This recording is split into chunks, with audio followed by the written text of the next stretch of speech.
Hi everybody, it's nice to see you even though it's virtually. It's now been 5 Sundays since we've met as congregations in our churches, and I have to say that last Sunday I found really hard not meeting with you all. It was very, very strange. I don't know about you, but this time has given me quite a lot of a time to think about things, and I'm beginning to see life very, very differently. Life has changed beyond all recognition. I haven't been out of Snaith for a number of weeks now, other than to cycle to Cowick to do a funeral and also to drive to Pontefract to do a funeral. So in a sense, our worlds have become much smaller. I'm very lucky in that I don't have small children to be looking after.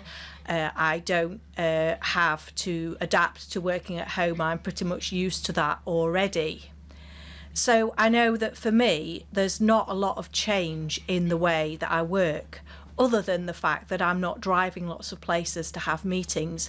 And that has been really refreshing, having that extra time to do things. Now, obviously, I know that's not the same for other people. Other people are finding this time very, very difficult.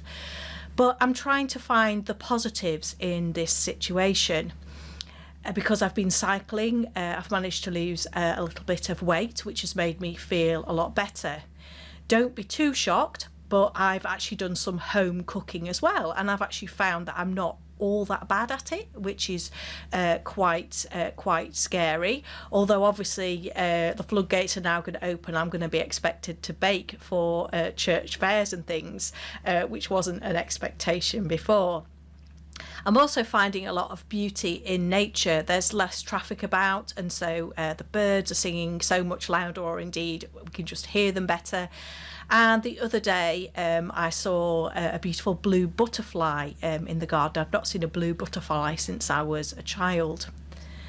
So I'm sure, like you, we're all trying to find the positives in this.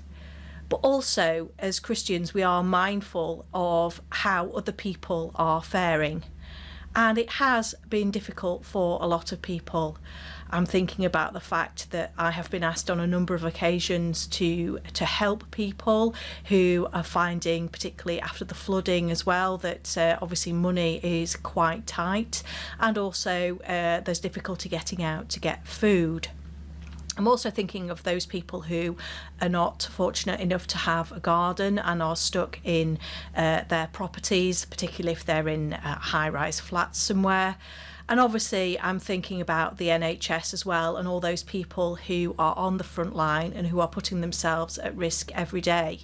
And that goes as well obviously for people who care in any way, people who work in care homes and people who are carers going into people's homes.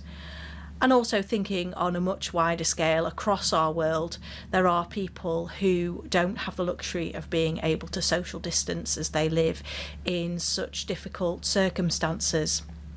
So I do ask us all to keep in our prayers all those who are finding this time very difficult. But if we're in a situation where this time is not so difficult, I do think it's important that we give thanks to God for those things that we are seeing around us. As I say, I'm particularly giving thanks for the beauty of nature around me. And while we're not able to be in church, it doesn't mean that we can't worship God. Diane this week will be posting a service so we can go along to that service virtually, and next week it will be my turn. So I hope that we can keep our worship going, even if it's in a different way, and I hope that our faith is developing and changing in ways that we hadn't expected. So I'll hopefully post a message again next week to you, and I look forward to the day that we can all meet again in person. Take care of yourselves and bless you all.